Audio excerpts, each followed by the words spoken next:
Hey everyone, Jacob here from That Time We Woke Up in a Podcast and Had to Explain Manga, our heated adventures over analyzing manga we find interesting, aka the Over Manga Cast. This week we played through the fighting game Garouden by Baku Yumemakura and illustrated by Keisuke Itagaki. We beat levels 1 through 23, so hit that gamer lean and quarter circle forward to enjoy the show. What? What do you mean it's not a fighting game? It has no plot! Even bad manga has at least a little bit of plot. I mean, Kagabarachi has some vague semblance of competence occasionally. Hello everyone and welcome back to the Over Manga Cast. My name is Sam, and as always, here at the top of the show, we talk about our familiarity with the franchise we read this week. I've heard of Baki, and I think that it's only tangentially involved in this, mainly because all of the guys are body horror. And that's about it. How about you, Matt? I should have been more prepared. I forget if this was recommended by the listener or not. If not, I have no idea why we're reading this. Isn't it getting a show? Maybe? I don't know. After I said that about Kagurabachi and then found out I was lied to by the fans, I don't say that anymore. And Jacob. I've heard of Baki. That's about where we are. Which, other than having the same artist, is unrelated to this. Yeah, I didn't, yeah. But also is weirdly kind of related to the. I don't know. There's some weirdness going on there. They're lore things, I guess. We will have to see if we can sort it out. And we are short a J this week. She was disgusted by the very concept of reading this. Yeah. So instead, she went off to test her strength by fighting a bunch of random people for unclear reasons.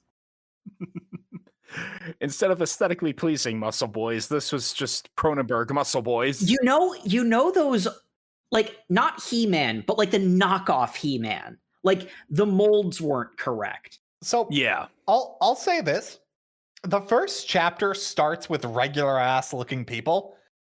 And then when they unlock the Baki universe, I'm going to, despite the fact they're not related, but it's my cultural touchstone I'm going to use. When they go into the Baki universe and people going like, oh yeah, this is what real fighters look like. And they're literally made of muscle with like no skin, just muscle groups. Ever since then, and they only introduce those people, there got to be a point where I'm like, oh, all the characters look like this. This is normal. And it just clicked in my brain like, nope, that's what people look like. Yeah, we open up with our main character, whose name we will not get for a hot minute, but he is Bunshichi Tanba. He walks up to a skyscraper, takes off his shirt, punches the skyscraper, declaring that he's going to shake this place. I forgot this happened.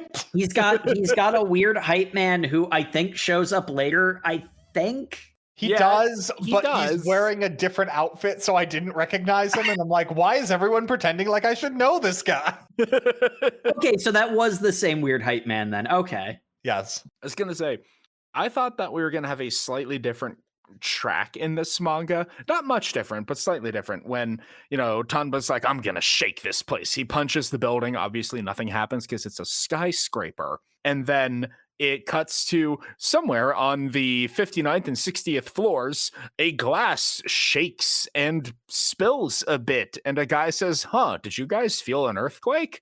So I thought this was rapidly going to accelerate into some sort of supernatural, sort of like Kagurabachi, where it's like, it looks like a relatively normal modern day Japan, except there are these dudes with crazy super fight powers. And then it kind of is, but kind of not. It's more very subtle liminal than that. Yeah, it's just enough to be weird and not real. Basically, it's like it lives in this like side dimension where it's kind of aware everything it's doing is insane. It just never mentions it. You know what this feels like? This feels like the big fish story that Tanba is telling about his past exploits. Like, this is him sitting around on a porch drinking a beer as an old man talking about his glory days. That would make That so would much make sense. so much sense. Oh my gosh, all of this suddenly makes sense. Because my favorite part about this manga is every time there's an antagonist and he fights a person, the next antagonist is always introduced as being twice the previous guy's height. This will continue to expound until we have like space marine sized men. You're like, oh my god, compared to the normal people, these buff guys are like superhumans. And then like at the very end of our reading, we get introduced to a new character who literally is like an entire person taller than these already gargantuan like 7-foot people. And I'm like, I don't know what's going on. This man looks like he could eat one of these smaller men. Why does Freddie Mercury, the largest of the wrestlers, not simply eat the smaller wrestlers? To gain their power. Yeah, we get introduced to our boy Tanba, who's doing like Tanba is doing such a generic like fighting. It's just a martial arts movie, which is really another thing that really clicked with me because I was at one point confused when they were doing like transitions because they weren't manga transitions. Like they did a weird fade, and I'm like, I didn't understand what happened because I wasn't used to seeing that in like printed media.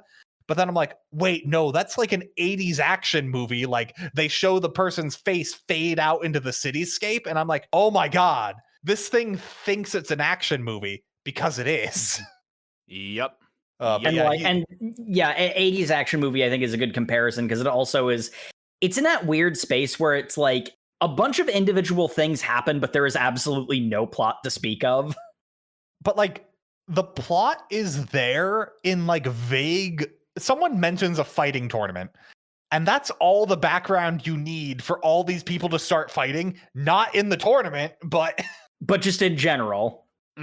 It's like when you watch an action movie and you're like, oh, what do these police officers do? I don't know, something with cocaine, I guess. And then you've got Thorfinn the orphan smuggling coke. We'll get it someday. About to fight the samurai cop. Anyway, we learn that Tanba's whole shtick is that he's a dojo buster. He goes around to various places where big shot martial arts guys are, and he beats them up to prove that they're not as cool as he is. Or something.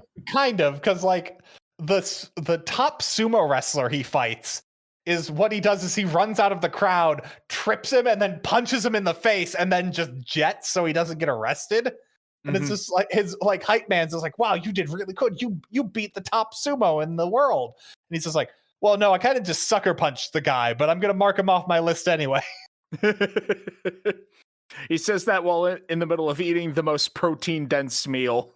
This man is drinking 9 dozen eggs. He's going on the Gaston diet. Yeah. He just swallows an entire can of tuna. Also, he checks off his notebook, which is a fun little reader bonus if you know anything about like manga from this time, because they've got the main character of Hajime no Ippo is the boxing champion, and then some other names that sounded familiar, and then just actual like UFC champions, or UFC like actual fighters. It's like, yep. He's like, oh yeah, I beat up that guy. Oh, okay. Oh, I just noticed Terry Bogard is in there. Yeah, he's exactly.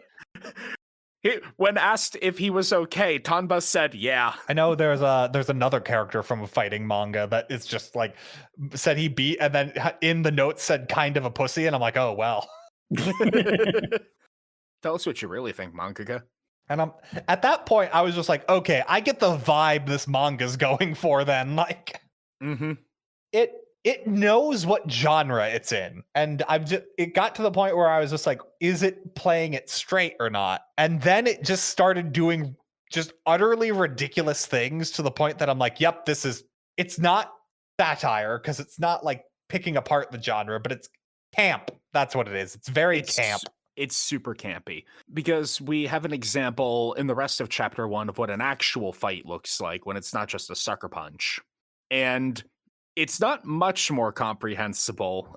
He goes to do another dojo busting, and the master of the dojo, who is a much smaller guy, is like trying to poke his eyes out, like clambering over his arm in the middle of a grip, and then Tanba kind of throws him around and punches out his jaw or something. Yeah. And he wins. Yeah, this is where you get one of the like crossfades. Basically, it shows him like punching all of his teeth out, and then it just doesn't show the rest of the fight because it's like he obviously won. Yeah, there's the money shot, and then we see him doing katas in the playground all night. As you do. Which like really just goes to highlight, I don't think this guy has a house. He's a literal murder hobo in the middle of Tokyo. I thought he was a high school student because he has a weird 3-year time skip where suddenly he's got like peach fuzz. So it's like, but I was looking at I don't know, maybe there's more time skips later on. When I was looking at the wiki, they said he's around 30. Maybe 30 is when he's he's early reached his old man form and is relaying all of this nonsense to somebody who's not really sure what he's talking about because he keeps skipping over things and motivation and whatnot. He's also Japanese, so maybe his peach fuzz is just like the extent of not shaving to him. Like, could be. I might be thinking like, obviously, if you're a full mountain man, you get a full beard, but I see, Jake says, stroking his actual mountain man beard. Well, you've got to start doing more street fights, bud. You know what? I'll take you up on that. I'm going to go do that after this episode. Okay. Next episode, on this very special episode of the Over Manga Cast, we regret to inform you that Jacob has died. Jacob is dead. Also, completely unrelated, Matt was not there. He was somewhere else that night. But we have Tanba going to the final dojo that he needs to bust on his list, which isn't like a traditional Japanese martial arts fighting dojo. It's a wrestling gym for the FAW, the Federation of Amateur Wrestling. I love this so much because he's just like, oh yeah, I'm gonna like bust these suckers. And then the gym leader comes in, and this man has legs for days. If you've ever watched something by Clamp, then you know what the Clamp legs are. He's got that, but it's all muscle. Like, up until now, the characters have been drawn like relatively realistically. And then these guys, like the entire like team of people who train in this gym come in, and they look like Baki characters. And you're like, oh, well then. And like, it's literally, oh, you walked into the wrong neighborhood, kid. Yeah. Oh, you've been doing 6 years of street fighting? That doesn't count as experience. What? We're real fighters. And all these dudes are so freaking huge, man. Because like Tanba is already like 7'4", right? Like he's already absurdly large for a normal human being. Like that's sort of the idea. And then Leg Day guy comes in and he's like a little bit taller than Tanba. And it's like, oh wow, he's actually at a disadvantage this time. He's been at least as tall or if not taller than everyone else he's fought. So, oh, he's going to get a real challenge now. And Leg Day guy is like, come on in, boys. And all of them are like a head and a half taller than Leg Day guy. Like, Tanba looks like peak physical perfection. Like, he is buff, but like still believably human. These guys are buff to the point their muscles look like they're ripping out of their skin. They don't they're not human shaped. They look like an anatomical model. Except the face muscles got ripped. Yeah, and jacked on way too much protein. But yeah, and then it's just like, I'm gonna fight the strongest person here. And the like leader of the gym's like, oh no, you're not gonna do that. No, yes I am. It's like, no, you'll die. What? Bro, seriously, no, you're gonna freaking die. Do not. And then the biggest guy so far. Well, he's the biggest guy, but it's also implied he's not the strongest person there. He's the biggest guy, but the one with the least experience. Because this is the point where, it's like, this guy has 2 years of experience. I've been fighting for 10 years. The street fights don't count. Mm-hmm. And that's where we get that moment. We find out the only reason he's set up is like, well, he's about your age, kid. Oh, what? No, I wanted to fight the strongest person here. yeah, that you would die. Literally, just fight this guy. You're already in too deep. You're gonna get really messed up. But like, yeah. And they fight to the very normal condition. Whoever breaks a bone first. Yeah. Except finger bones. Finger bones don't count as breaking a bone, we find out later, but whatever. Or teeth. Well, yeah, because those are just things that happen. Right in. Are teeth bones? And not in like any sort of wimpy anatomical sense. We're talking philosophically. What is the Bone apple teeth. But we start the fight. Fight. Yeah. we get the this proves to be the pattern of every time a wrestler is in the ring, because the karate guy goes and starts karateing him, and dude just takes a bunch of hits. We get the immortal line from Tanba, "This guy's body is so hard." It's a good thing that, unlike last week, we don't have any weird homoerotic subject matter. No, these early chapters in particular, especially. They really appreciate the masculine form. Yeah. So he just starts walloping him like, "I need to take this guy down now. He's way too tough." And like he's knocking out so many teeth. He's turning this guy's face into mush. And bro looks like he's about to be defeated. He takes another clock to the jaw, and then he just grabs Tanba, puts him in a stranglehold, and like, that's it. GG no re. Yep. And The implication is that he's gonna break Tanba's neck. Mm-hmm. and like everyone's cheering for him to do it. Break his bones! Break his bones! You realize with the way his grip is, the only bone he could break is his neck, right? I don't care! Do it. And meanwhile, he's holding him like very lovingly from behind, like Big Spoon cradling Little Spoon. And because he's a wrestler, you can't see the fact he's wearing a Speedo. So he just looks butt ass naked, like holding this guy directly against him. Yeah. Oh my.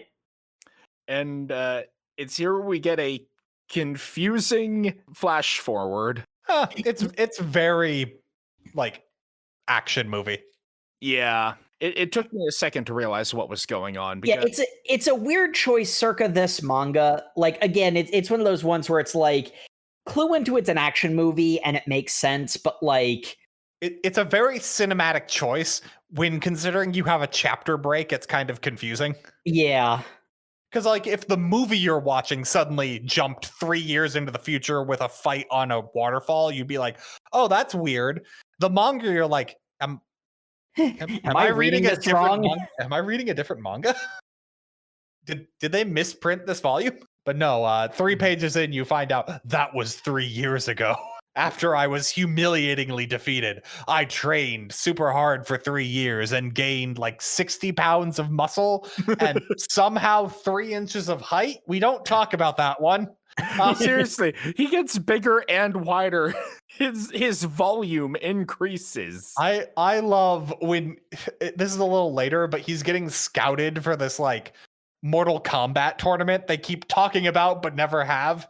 And he's just like, the person goes, oh yeah, he's way too big and heavy to be like to practice karate anymore. He really messed up all his training. He purely went for power. That's not how it works, my guy. But also, that's exactly how I think it works, because the man talking is like a fight masochist who just loves fighting so much. He's like, I want to see the person who was a karate expert then gave up karate to be buff. But we get the end of the fight with the big guy whose name is Fujiwara. This is relevant because he shows up precisely one more time. Twice, I think. Twice. I think he's in the very end a little bit. I don't remember. But we'll see. There's a lot of fights. There's a lot. We're also going to be spending less time on the ones after this. Yeah, we get something, I don't know about Leg Day, also known as the gym coach, also known as, I don't remember what his, Kanabe, I think his name is. Because Fujiwara releases Tanba before he can like break his neck or whatever, and coach runs in and starts beating the shit out of him like, why didn't you finish him off? Why didn't you go all the way? You pussy! Murder that person next time! And that's when Tanba passes out, and we get back to the flash forward, where he is very samurai movie about to fight a guy in a field of reeds. This was actually a really good fight. Yeah, this one was a lot of fun. This one was paneled very well. Great choreography. This one worked. Yeah, that's also his karate master. We find out later, right? I think. I don't think one of his. It was one of his teachers because I think he had a lot of them. Mm-hmm. Yeah. Well, only because his lackey is later seen training under the guy. So they don't explain this. So they don't explain a lot of things. Let's be honest. Yeah, but again, this manga is clearly about the fight choreography. So this manga essentially has the plot of a fighting game story mode. Yes, it does. Which, considering we read Windbreaker last week, really just the opposite. Yeah, we're pretty sure that was actually a video game. So, like in universe. But we have this fight between Tanba and the master, Suichiro Izumi, his name was, which is being watched over by a fancy pretty guy in a suit. Otherwise known as the only woman in this manga. Tatsumo Himekawa, his name is, and man looks like he's got JoJo Vampire written all over him.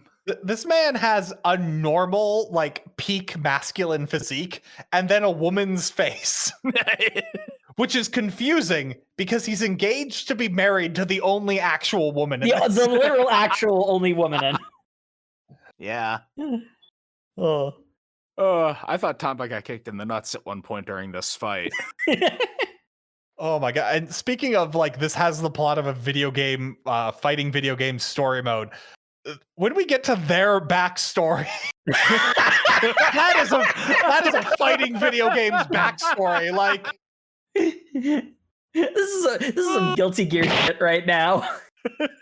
But yeah, we find out that Pretty Boy is scouting talent for the Hoku Shinkan, which is a big dojo that also hosts a fight to the death tournament, I think.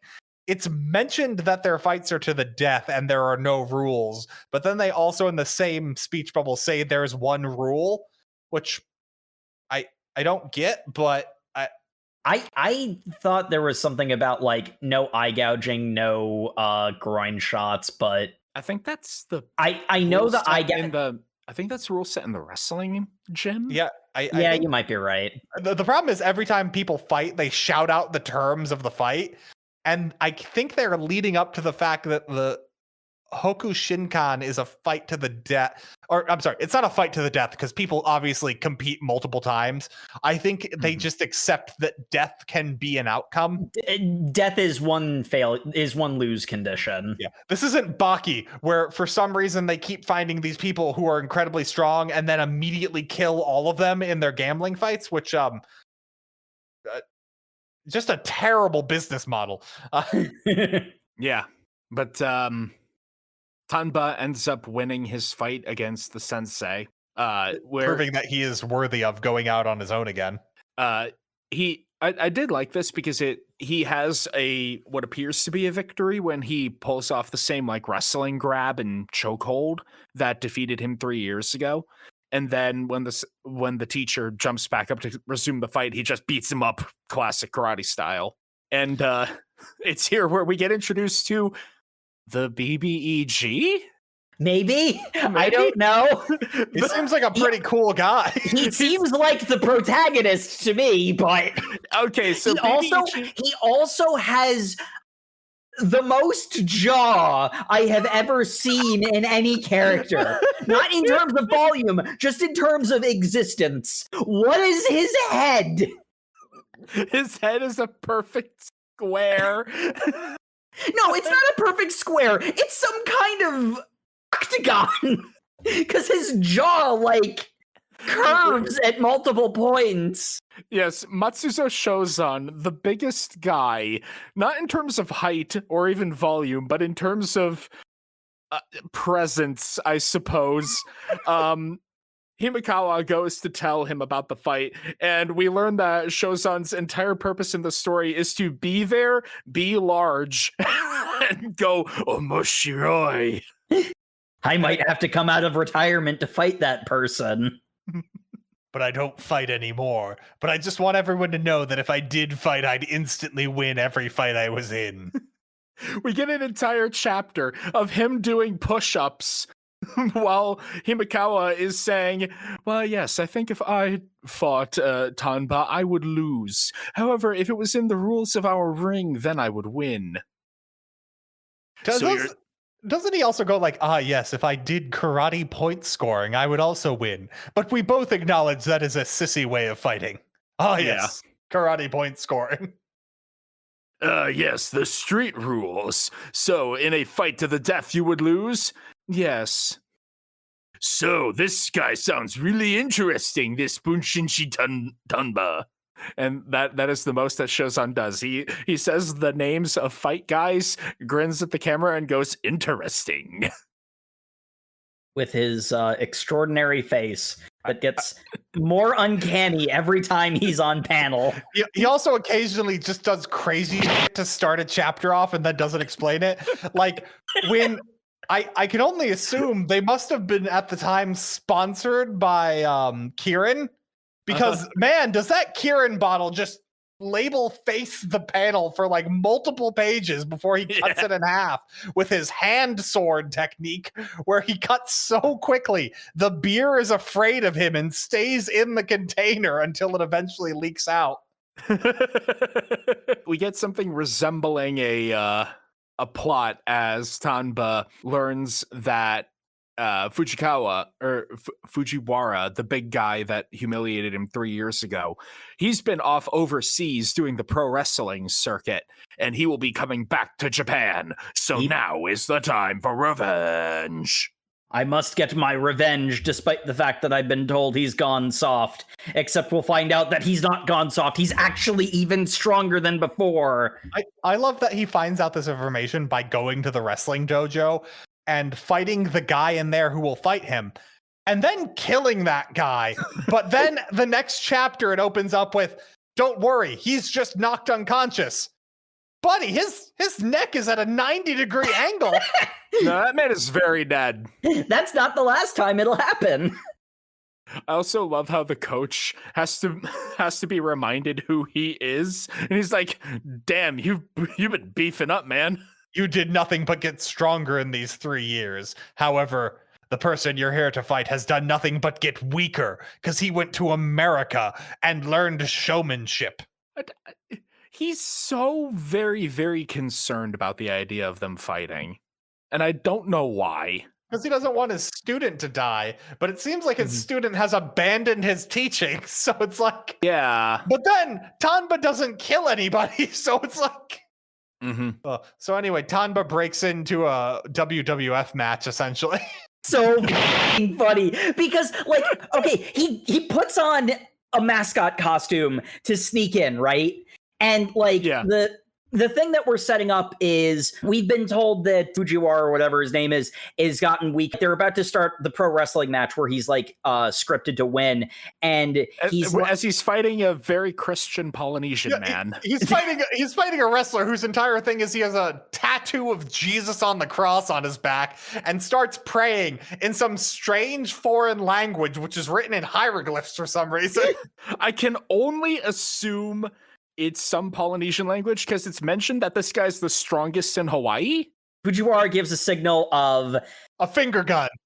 He literally just does a finger gun. It's a finger gun, but like there's a caption that explains that's a signal of let's fight for real, no script, no characters, no kayfabe, just real fight, and to establish that no, he's actually stronger than he was before. He just immediately smashes the other guy.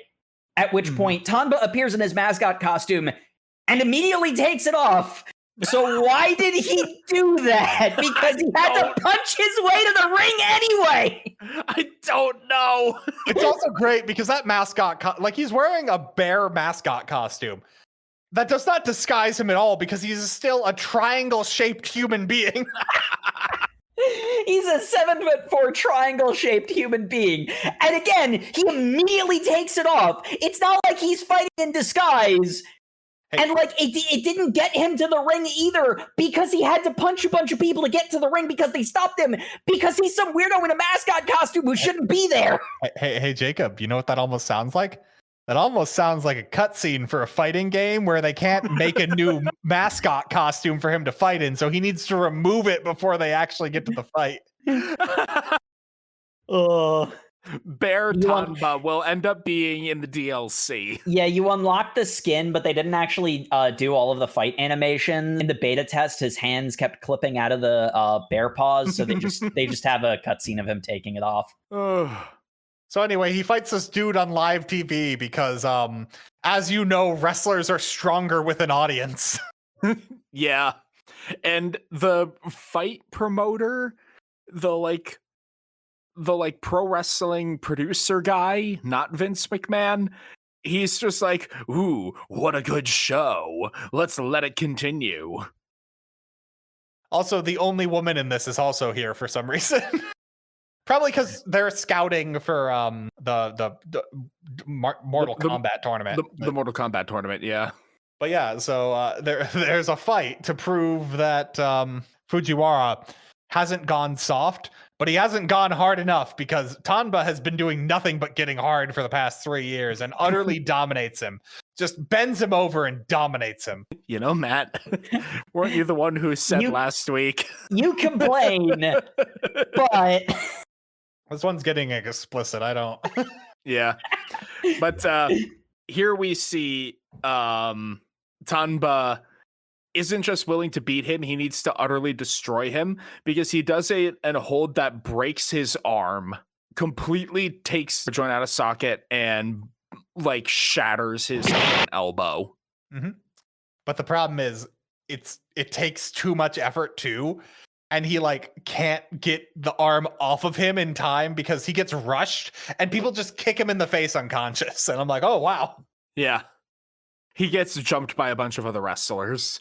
Man, that's the worst. Winning the game, losing the cutscene. Ugh. Mm-hmm. Except he regains consciousness off screen and then beats his way out. Yeah. And then we get like the... I really want to stop saying the only woman in this. What's that character's name? Himekawa. Himekawa then goes like, oh, get the camera crew. This is going to be awesome. And then does like a episode of Cops where the camera crew follows him through like the carnage. But don't worry. They're all just knocked out. Yep. He didn't hurt anyone severely. There's a guy bleeding from the top of his head. There's another guy slumped against the wall with a 1,000-yard stare like he just saw Jesus. He might have. But yeah, Shozan is so impressed by this that he's like, that settles it. I'm joining the tournament. I'm coming out of retirement. Oh my. Do we have any other? Hey, Himekawa, what are the names of all the strong dudes that'll be in the tournament? Well, you see, there's Tomita Kengo, there's Aomori Mizuno, and there's Kurosawa Moritsugu. Do we need to remember these names? No, they're about to be rookie crushed. Huh? Also, when I say I'm going to be in the tournament, do I mean that I'm going to be like starting from the bottom of a bracket and working my way to a top? No, you're probably going to be like some kind of prize fight at the end. Oh, cool. I'm going to go fight somebody anyway. He's Hades at the end of a Hades run. Yeah, Tanba just proves he's the villain of a fighting game. Like, yeah. But we get my favorite section of the manga where a guy that really looks like Tanba just goes around beating the shit out of all those strong dudes that were cited by Himekawa. He's got the same peach fuzz and general Dorito shape. He just has a hat that covers his eyes. And I'm reading this going like, oh, Tanba's doing that because what he's doing right now is committing crimes. But no, another character just has Dark Tanba as an alternate costume. Yeah, this is the character that when both people pick Tanba, you get one of them gets this guy. It's like Ryu and Akuma in Street Fighter. And just like with Ryu and Akuma in Street Fighter, the dark alternate character ended up spinning off into his own character with a convoluted backstory. We'll get to that. Oh my god, I just realized when he's in that backstory, he looks like Akuma. He does. Was this on purpose? It might have been. I buy it. We do know that Tanba has beaten Terry Bogard, so yeah, someone goes around rookie crushing, which is really fun. My favorite is the one guy who's just like, oh yeah, I'm 37. I probably should retire from these death tournaments, but I love fighting too much. Well, better give up drinking for 3 months because I love drinking, and I lost all those previous tournaments due to my alcoholism. But I'm gonna have one more drink before I go cold turkey. And then he gets one more just for tonight, then I'll be all ready and sober for the tournament. Yeah. And then rookie crusher Tanba, who's not actually Tanba, shows up and says like, hey, have you been drinking tonight? Just a little bit. And he says like, you got lucky tonight. He's like, whoa, what was that about? Well, I was gonna fight you, but you're drunk, so no. And he's like, well, I could still fight. I've only had like a couple. Wait a minute. Aren't you that guy that broke the legs of those other dudes from my dojo? Aura of violence. I won't let you get away with this, asshole. And then he proceeds to get rookie crushed. Yeah. He gets thrown into a light post and has the back of his head cracked open. But don't worry, he's just knocked out. Well, to be fair, we've never been confirmed that evil Tanba doesn't kill people.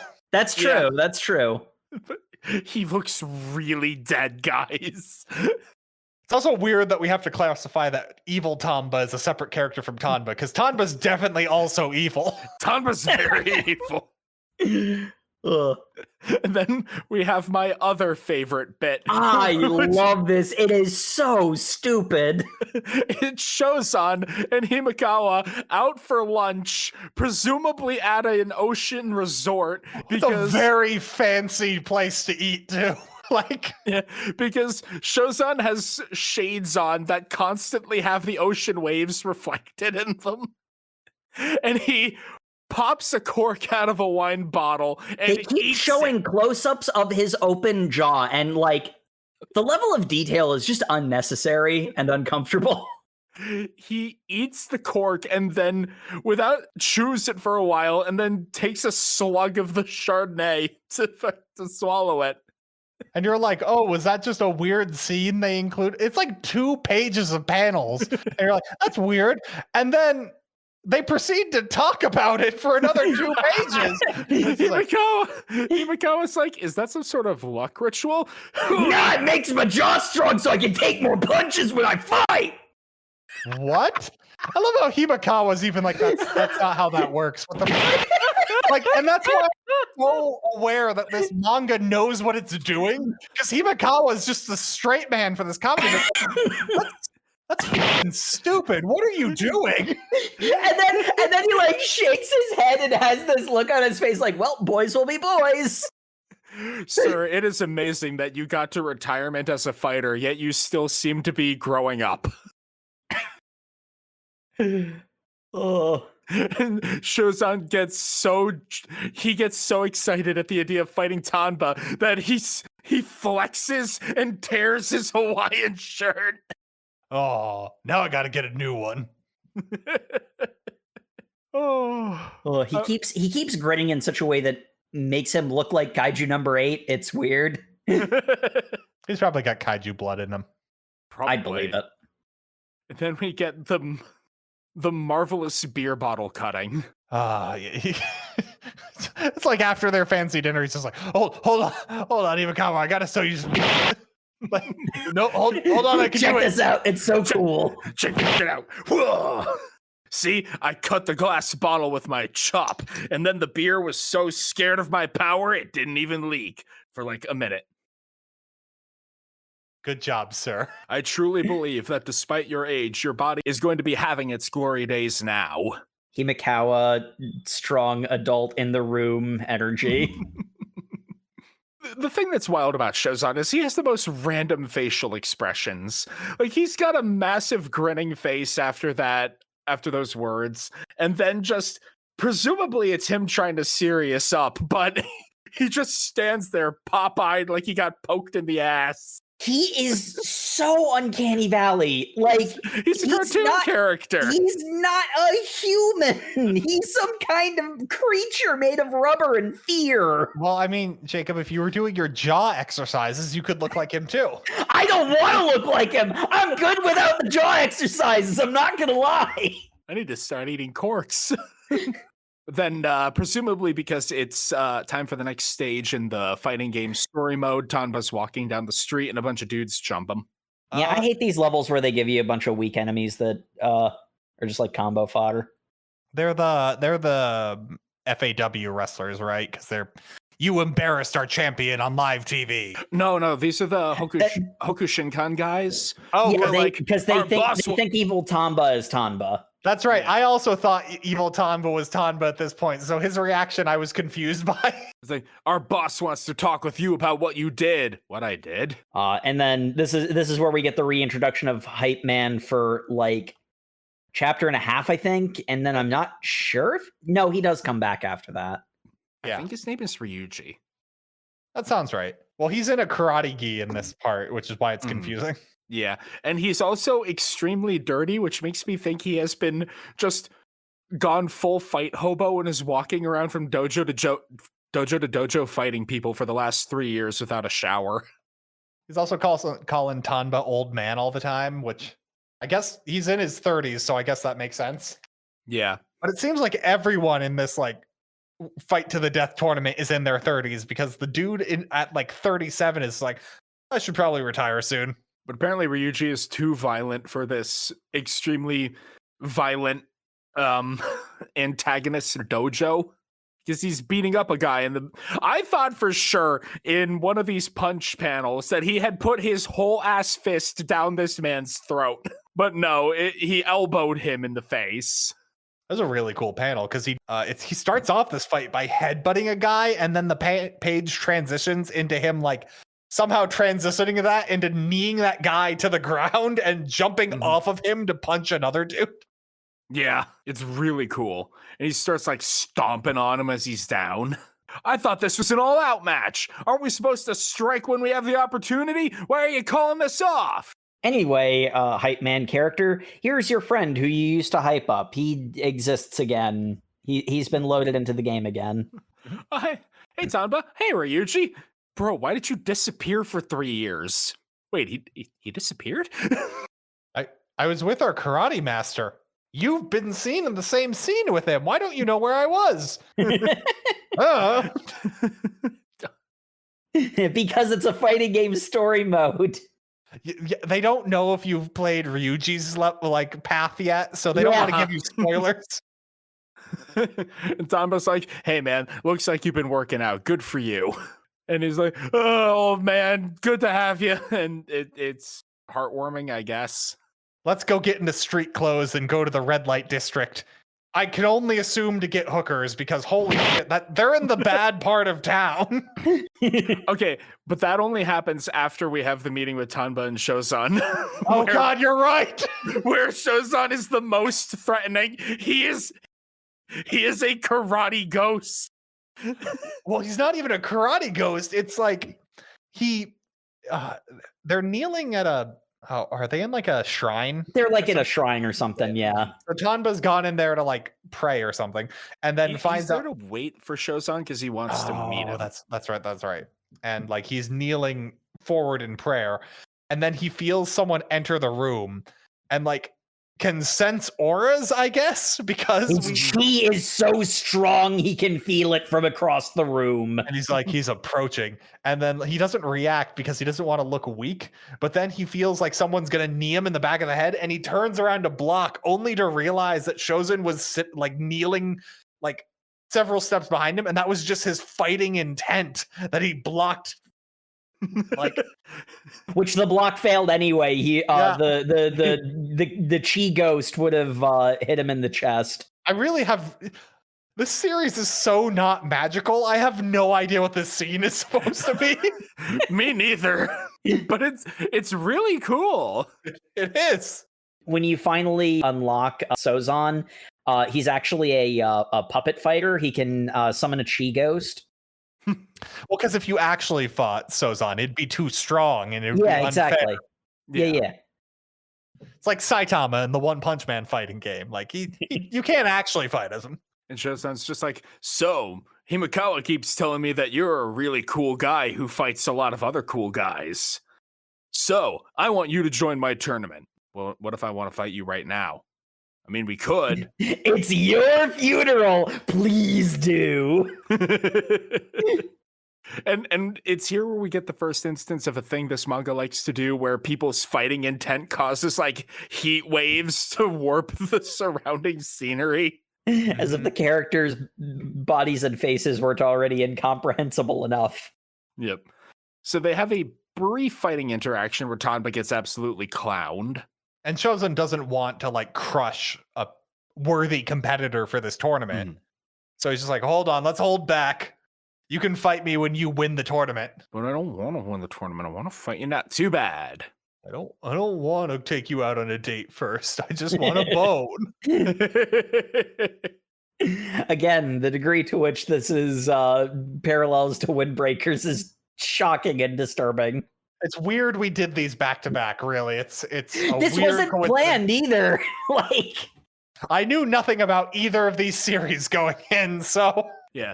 And also this is when I think the rest of the Hokushinken guys show up to jump Tanba.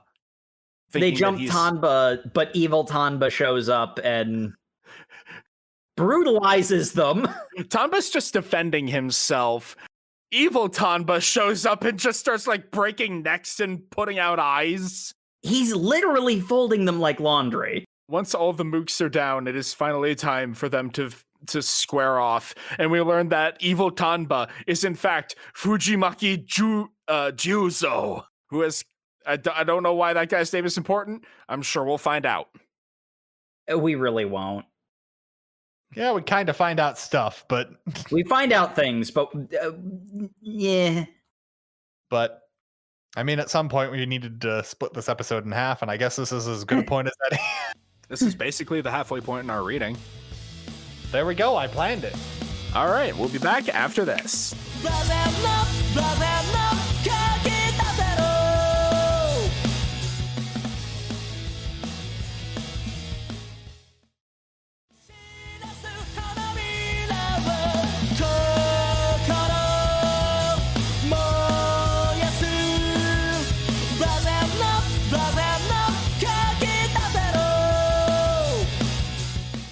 And welcome back to the show, folks, where last we left our protagonist.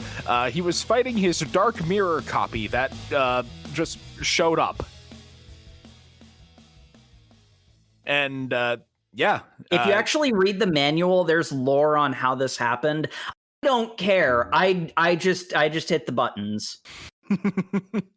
But yeah, we learned that evil Tanba, or fake Tanba, I suppose, is Fujimaki Juzo, who declares that he is here to fight the real Tanba.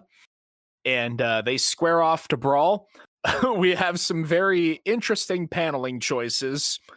I don't know why, but whenever Juzo is squaring up to fight, they really like to do this one shot where he's like holding out his hands in a fight pose, and it's like centered around his crotch. It doesn't help that then the Tanba takes a big whiff of him and goes, the scent of a beast.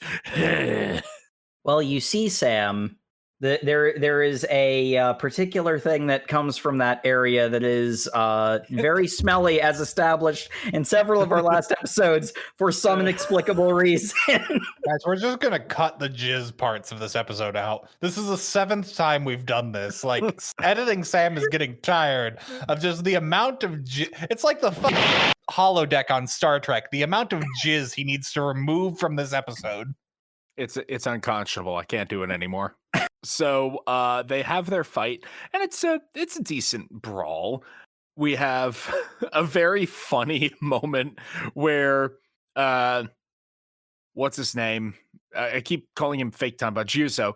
Juzo grabs Tanba's jacket and pulls it down a little bit so that it's like blocking his arms so that he can't block the headbutt that busts up his nose. That's actually a very common like fighting martial arts movie technique of like pulling the jacket down in a street fight to beat someone up. Yeah. But they continue their brawl. It's a pretty straightforward, blow for blow until Tanba decides to show off his grappling moves. He picks up Juzo and throws him into a light post, and whoa, such power. Surely this means he's won. No. Juzo breaks his finger, and now we're My Hero Academia. Yeah, except that fight was actually cohesive. I joke about this. The one fight from earlier is definitely like the clearest and best choreographed, but the fights aren't bad. They're just so comically exaggerated that there are times when it's hard to tell what's going on. It has a lot more to do with the art style than any of the paneling or choreography. But now that he's got a broken finger, Tanba's planning around. It's like, oh, I've only got one more punch in me. I better goad him into doing something stupid so I can hit him in the face or something. Never mind. He went and kicked me, so I'm going to just break his ACL. Or he does something that encaps his right leg. So now they're both down a limb? They're both down a limb, but it does the sort of standard thing of the protagonist is a severe injury and he's going to show how tough he is by attacking with the damaged limb anyway. They both have injuries that could easily heal within the 3 months until the tournament. Except it's looking like that's not going to be the case as Juzo gets into his signature arm-breaking maneuver.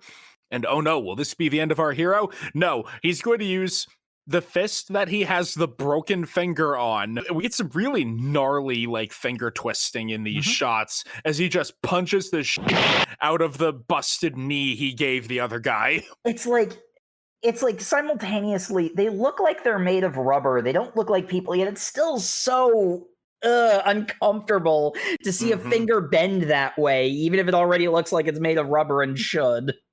Yeah. And then before the fight can progress any further to where they cause each other permanent harm, Himiko, the only woman in the series, arrives with actually the only woman in the series, Seiko. Yeah. As it turns out, she knows Gyozo. She caught me so off guard because she's the only human being that doesn't have ridiculous muscle definition. Yeah, and Himekawa has reasonable muscle definition. Like, he's ripped, but like human. He's ripped, but human shaped. Yeah, and honestly, it makes a lot of sense that Himekawa and Seiko would date. They have the exact same face. They even have the same hair. Yeah, they do. They're probably of the same cup size. No, his tits are definitely bigger because of all the pec workouts. we do see him topless later, and he does have a really big chest. So I could see a booby mouse pad of him. But it's here where we get a hint of the backstory, where Ryujo was going to be betrothed to Seiko. He promised her father that he would beat up 3 really strong dudes. Yeah, we say betrothed. I don't think that's what I think he thinks that's what the story is, because we get a flashback to establish how the two know each other, which is well, they must have known each other before, but like what happened and why he's on the run is essentially because he's wanted by the law. Is a home invader broke into Seiko's house and was about to assault her when he appears in the doorway looking like a Kuma with his hair flaring into a dark sun. It's really freaking crazy. The home invader turns with a knife on him, and then Seiko just goes, "Gyozo, kill him with everything you've got." And he's like, "Got you, babe." And then proceeds to utterly just demolish this guy into the ground. His skull pieces are flying everywhere. Killing the only person that's ever died in this manga. He body slams this guy so hard his brain splatters like an egg. And then presumably after that, Seiko was just like, "I don't like murderers." Oh, wait, actually witnessing bloody violence is uncomfortable. And he ran away. It's one of those ones where, He sprang away into the night like goddamn Batman is what he did. it's one of those ones where it's like, saying kill that guy who is about to do something horrible, and then actually seeing death and, like, having a negative reaction to it. This manga does not care to handle that kind of story with any amount of depth or care. Also, we do find out that Seiko is now engaged to be married to Himekawa, who is also a murderous psychopath. Like, he's really good at he's in love with violence, I guess. No one has been proven to fight to the death, despite the fact they say constantly that the tournament they're going to have is going to be fights to the death with rules. It's during the flashback where we learn this backstory that we understand really how violent Himekawa is, because he is so familiar with the weight, heft, and speed of swords that he can dodge them by centimeters. There's also some like vibe in there that the person he's saying, hey, cut my throat, he also trained him to not be able to hurt him. It's like, yeah, I trained you to always stop 10 centimeters after your cut. I knew this, so I used it to my advantage to dodge exactly. You're a fool for listening to me completely. What? Wait, what? That guy just seems kind of confused about the whole situation. The other guy is just like, I didn't intend to kill you. You told me to do this, and now you're saying I'm an idiot for doing what you said? What is wrong with you? Lots of things, but I'm also engaged to the only woman in this manga. So I'm better than you. You should have had more violent intent. Anyway, speaking of violent intent, we're now going to have another very big guy from the Wrestling Federation fight more karate boys. Well, also, it's hilarious because what happens is they're in like a graveyard doing this, and they hear some rustling in the bushes, and he's just like, hey, go check that out. Okay, right away, boss. And then he goes into the bushes, and then a man 3 times his size throws him to the ground, throws the sword into the ground next to him to the point I thought he embedded the sword in him, but no one dies in this except for that one guy in the background. It's like, oh, I see you beat up my lackey. I thought that guy was so dead because there's some panels where it looks like his head is flailing around and like it's near the blade of the sword. So I thought his throat was cut, but there's no blood. Or I don't know. No one dies until I'm told they're dead. True, because we might need them for DLC. Yeah. Plus they need the second stock to do the round 2, so best of 2. Mm-hmm. But before we get to that, we do have the latest big guy from the Wrestling Federation, Nagata. This is such goofy nonsense because I swear the same fight happened twice in a row. I'm pretty sure it did. Good. Oh, wait. Hold on. This manga is so disjointed. Before Nagata actually shows up to fight anybody, we have the best character in the best scene in the manga.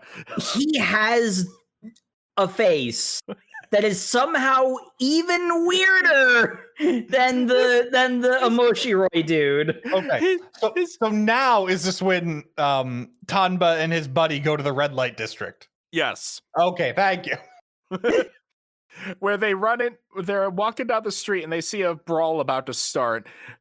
And they walk up. They have a great line where they're just like, wow, Tanba, it seems like you just attract these kind of situations. Like you're a fighting game protagonist. Whatever, let's go check out the fight. Oh, hey, we're just in time. Look at this. 2 Yakuzas and some short dude with a really up face. His eyes are extremely dilated and yet very beady. Yeah, they're just like little black circles on his face. And it's just like the Yakuza's running a scam where he's just like, hey, these are really expensive pants. You owe me $500. My God, in 1990, that was a lot of money. Still a lot of money now. I don't know why I said that. That's still a lot for pants. But and anyway. The guy with eyes that would be adorable on a kitten. Well, he essentially goes like, I'm not paying that. He's just like, well, then I'm gonna have to rough you up. And he's just like, that's fair. What? Good luck. you may attempt. And then the Yakuza punches him in the face and like breaks 2 of his fingers. And he's just like, Okay, we all leaving now. You got to punch me, and now we're all good. Anyway, I'm heading out. I've got places to be. The other Yakuza tough grabs him. It's like, what's the rush? Dude, you guys suck. All this over a pair of pants? You want to fight the Yakuza tough guy? Hold on, I got a knife. Come on, let's do this. As I was a little confused on this one. I think a third guy is coming in to reinforce the Yakuza? Yes. Right. All the Yakuza go to jump Beady Eyes at once. We get a single panel of him striking a fighting pose. Everybody looking shocked. And then all the Yakuza are on the ground bleeding. Yeah. And then we get the great scene from him where he kind of ends this going like, okay, so it looks like you're still conscious. Do you see this name tag? And he points for like a shipping company and then his name. If you need anything else from me, reach out here. Always available. I got other things I got to do though, so check you later. Bye. And he's like, just very kind. He says like, I want you to make sure you're aware. I'm not running away from this. If you want to fight anymore, we can do it then. I am not avoiding this conflict. I'm just going somewhere else. You can pick it up whenever you want. This is a safe state. Very polite. It's a safe state, yeah. he needed to like that was the end of the play session. You gotta go to bed. He's a side quest NPC where he's just like, hey, you want to finish this fight? Oh, you've got other things to do? That's okay. Give me a call. We'll finish it whenever is good for you. Nico, my cousin, let's go bowling. Some other time, okay. Very considerate of him. Now it's time for the very large man to go to the karate dojo. and fight the same person twice in the exact same way. That's really just it. Nagata shows up and he's like, hey, I'm going to be in the karate tournament. I need to learn some karate. Let's fight. Okay. And then it's just a repeat of the fight from chapter 3, except instead of a chokehold, it's a body slam, and they're on a hardwood dojo floor instead of a wrestling mat. So I was about to say it's the same fight is really, this guy came in here to job, essentially. He goes like, yeah, I've never seen karate before. I should have one of those karate style fights. And then once the fight gets established, he kind of like lets slip, oh, by the way, I'm going to use standard wrestling level moves. So I'm just going to do whatever I want. And then broken spine. And then proceeds to pile drive someone onto a hardwood floor, essentially killing him, but knocking unconscious. I say it's the same fight because it follows the same pattern where the karate guy goes and beats up the wrestling guy until the wrestling guy gets a single grapple off. Does a wrestling move. But Sam, I liked it the first time. I wanted to see it again. You know what? That's good. Fine. You're gonna see it twice again. Yay! Because he pile drives the first guy, and then the exact same character gets up from the crowd again. To be fair, the second guy is clearly aware he's going to horribly lose this. And that's when the tone shifts, and that this isn't a guy like genuinely coming here to learn. This is someone coming here to establish dominance. Like that's the vibe of this fight. Look, this is just what happens when you don't get the download on the Zangief player. Hey, hold on. I think this guy's smurfing. His win-loss ratio is way too low. So we have 2 whole chapters of that until Shozan and Himekawa show up because they're just everywhere, man. They just show up so that Shozan can grin in a concerning way and say, Omoshiroi, come to the tournament and leave. I also love the final page of them showing up. I know it's because they're on like a reflective, polished floor, but Shozan is so much shorter than Himekawa, but it looks like he's floating so they can be on the same plane. Also, Shozan's wearing his pimp suit that I don't understand how this suit works. Like, it's very 90s. It's like parachute pants and then what should be like an equally kind of baggy coat. But because this man's a little triangle, it's a tight-fitting coat on top of parachute pants, which I don't understand. He is fashion, Matt. He's something all right. He has no neck in this entire chapter. His head is just grafted onto his shoulder. There's a close-up of his face that, like... Stupid face! I love this panel! It really must be seen to be believed. Yeah, that's when you said big bad evil guy for him. I'm like, I don't know. He's too goofy. You're right. He's the final boss, not necessarily evil. Like that one picture of his face with the like exaggerated chin could easily be a booby mouse pad. How is it not? That's the real question. We need to find this. We do. This must exist. People need to make more booby mouse pads based on 90s manga. 90s buff men. But I love how Shozan's takeaway from this is, man, this wrestling guy showed up and beat up 2 of my dudes. That's awesome. I'm gonna learn some wrestling and then fight you in the tournament. Okay, Shozan, you gonna do anything else? Well, there's one chapter I'm gonna have a real powerful piss, but yeah, that's basically all I do in our reading. Like so much of that chapter is just him walking through the streets at night going, man, I really need to pee. And then like several pages of him unzipping the fly and then just unleashing Niagara Falls against this building.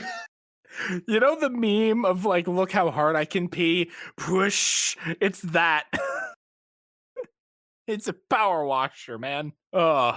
We do learn BDI's name. It's Itsumi-san, where we show how strong he is as he's at his moving company job where they drop 9 150-pound bags on his back. Yeah, and I will point out this is the first nope, I was about to say this is the first time we see something like superhuman. I forgot he punches the building so hard it causes an earthquake. Mm-hmm. But it's been 20 chapters since we've seen something like that at this point, so I'd forgotten. I also love how he, instead of just dumping these bags in the back of the truck, he throws them in haphazardly, causing one of them to land on a man's torso. And yet all of the coworkers are like, man, with you around Tsutsumi-san, who needs a forklift? Oh, I'm dying, help!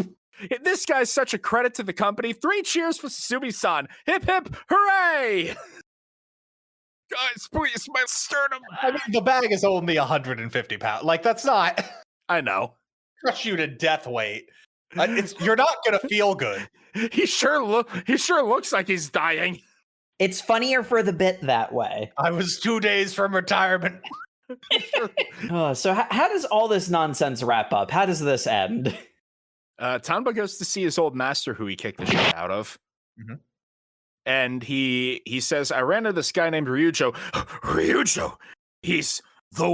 I trained him once. He is the most dangerous man. You must destroy him for the good of the world.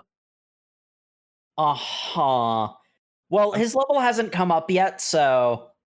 I'm glad we're getting some plot at the end of Volume 4. Yeah. Beady Eyes showed up. I'm not entirely sure why. I don't know why he's there. It doesn't make sense. He's just there. Some Yakuza. So great.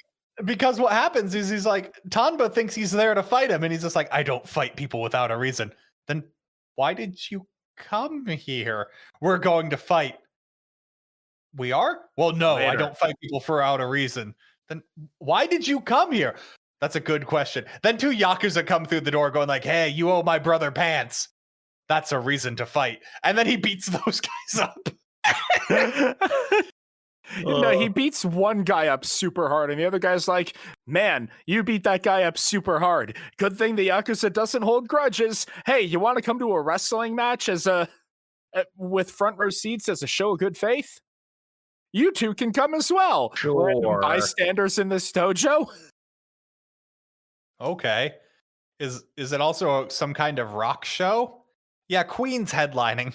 Because we get the backstory flashback for Ryujo.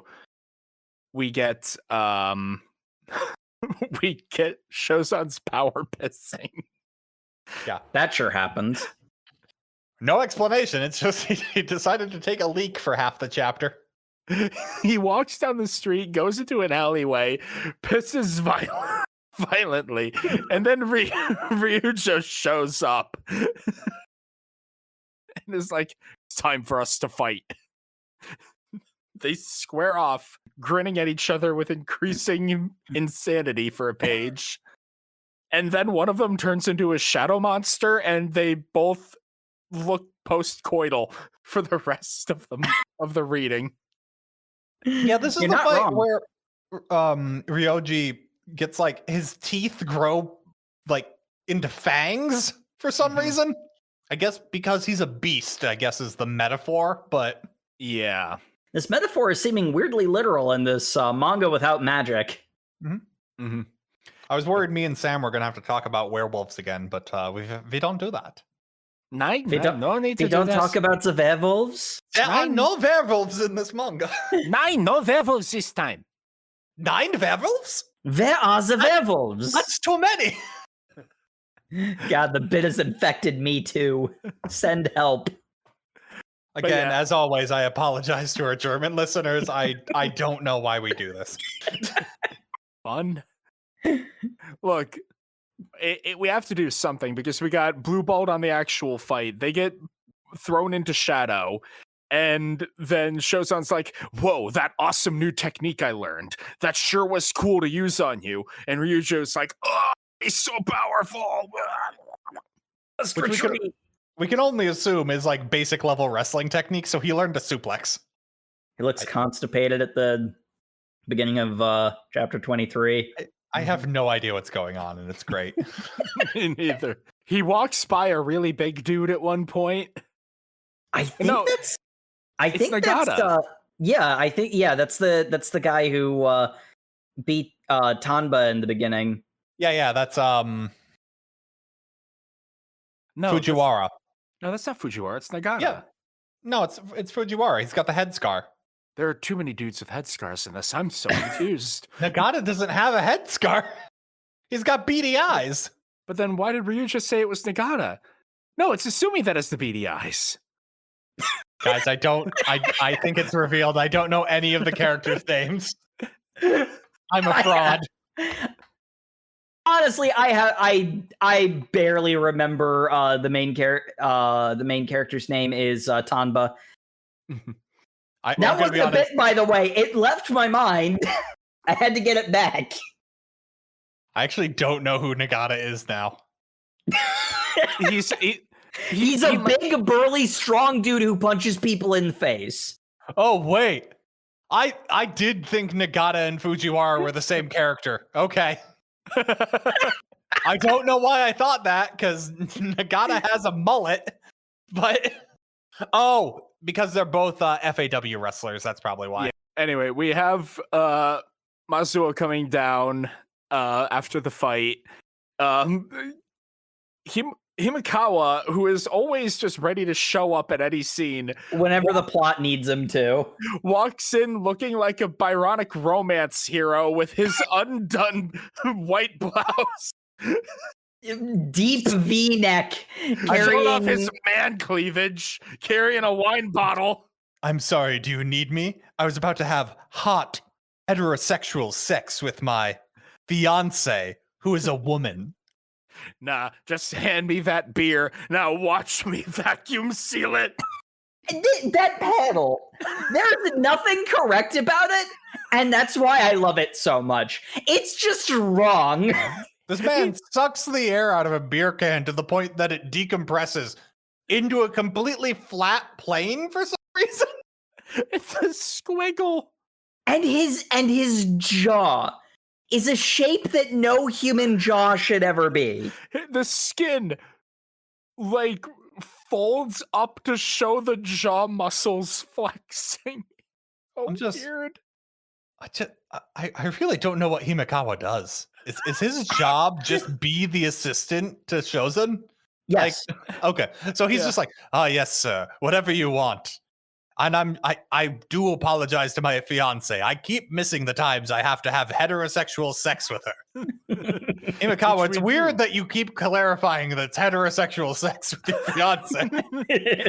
Well, you see, I watch you knock the top off of that wine bottle with but a finger, and it is very arousing. But it makes me want to have heterosexual sex with with a woman. Uh-huh. Wait, what was that middle part there where you almost said where you said a woman? Another woman. That would imply some things, Imakawa. I don't know what you're talking about, sir. Anyway, are we ready to now have the camera turn to the wrestling match where Freddie Mercury... Where the totally not trap isn't happening. Where the giant Freddie Mercury, this man is 2 stories tall. He's like literally 2 stories tall. He's literally 2 human people tall. Like, and I mean, like, his waist goes above an audience gate. That is like shoulder height to these people. Oh, it's wild. And then this is setting up the next fight, but we have a save point here. And thus brings us to the end of our reading. Thank goodness. Thank goodness. I don't think I could take much more of this. So favorite character and favorite fight. Shozan is my favorite character because look at the guy. He is the most fun character in this thing, which is just full of caricatures. And I think his jaw versus the beer can is my favorite fight. Just something about that panel is transcendental to me. But if I had to cite an actual fight, it would be Tanba versus Dark Tanba. I don't remember his actual name. Apparently he's an arch-villain. Oh, anyway, Matt, how about you? Favorite character, favorite fight? I gotta line up with you. Sozin is he chews the scenery every time he's on the page. The fact this manga had me invested in him power pissing against a wall for half a chapter. Really, he's a great character. He eats scenery. That being said, there are other great characters in this, so it's not like that I only had the option of him. I'm just choosing him because he's so much better than the other ones. Mm-hmm. And favorite fight, I gotta go with Sasumi versus the Yakuza. Just because that has a great scene where when the Yakuza pull the knives on him, the audience just sees all the Yakuza suddenly hit the ground, and we get Tanba at the side going like, "Did you just see what happened, Ryoji?" "No, what just happened?" "Well, because I'm also a street fighter, I saw everything happen in slow motion." And we then see he had like the Flash level reaction speeds to run up and punch everyone down, and then like stood back in the place he was. And I'm like, is he just magic? Does he have time stopping power? Why did no one see that? He just fought like 8 Zawaldo! Tanba can see in frozen time. That fight just has a lot of fun bits to it. Yeah, it's pretty great. Oh, and Jacob. There were characters in this? Oh, you mean favorite one to play? I'll go with Tanba because I like Shotos. Excellent choice. And favorite fight? Favorite fight, I liked the fight between Tanba and the sensei from the beginning. I thought that was just good, solid fighting. Both of the participants looked like human beings. It was great. All right. And I'd ask about plot predictions, but there's plot? There's going to be a tournament. Like, that's obviously what's happening. Yeah, that's all we've got, really. So I suppose, would you continue reading? Personally, I did have fun with it, but not a lot really compelled me. Because for every like Shozan being a weirdo scene that was super fun and I want more of it, there was like 3 mediocre fights and 1 really good fight, and I just don't know if I have the patience to troll through it. Maybe just skim without reading to enjoy the wackadoodle art. Jake, how about you? Would you continue reading? No, not at all. I was bored as hell. I like characters. That's the primary thing I look to when I for me to enjoy a series. And like, yeah, Shozan was like goofy and over the top, but he's not a character. He's a caricature at best, and that's honestly being generous. It was a breezy read. And in all honesty, talking about it and like having these revelations of, oh, it's an 80s movie crossed with a fighting game in manga form. Okay, now I understand what it's going for. I mean, I wouldn't hate doing another podcast episode, but on its own, honestly, I was bored. Fair enough. How about you, Matt? Oh, hell yeah, I'd read this. You're both wrong. This is amazing. This is such a low level of effort for like the joy I got from the stupid scenes. This was such a breezy read, too. Like, it's just like, oh, cool. Fight scene, fight scene, fight scene, fight scene, fight scene. Wow, punch, punch, punch, punch, punch. Wow. It's like choppy. It's like watching an action movie. You're like, oh, cool. That fight scene took like a minute to read. How long would that have been in a movie? About like 30 seconds of action. It was great. And then Sozin was just icing on the cake. You know what? Fair. Oh, and all is right with the world. The natural order of the universe is maintained. Yep. And since Jay's not on the episode, I do get her vote. So we actually have a preferable vote of 3-1. Okay. As always, Sam's votes don't count because democracy's a lie. Wait, then where'd the 3 come from? There's 4 hosts.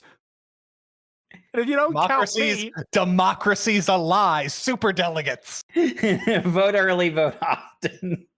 Makes about as much sense as anything that happened in this manga.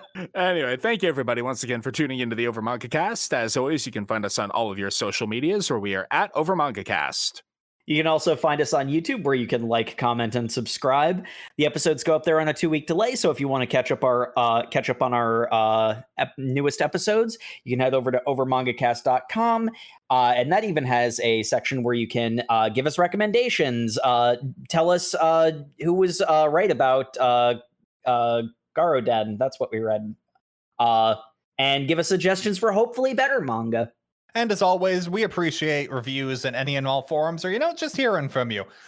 We read basically anything if we've read this and Windbreaker and Kagurabachi. Really just bottom of the barrel trash. No one deserves ever interacting with. So really, just anything's great. Recommend it. We'll read it. Unless it's, I guess, actually just porn. Then that's over MangaCast After Dark, which you have to pay money for. Indeed. How do you do that? If it was a real thing, I'd tell you. It's really weird I'm advertising a service we don't provide. That's bad, just marketing.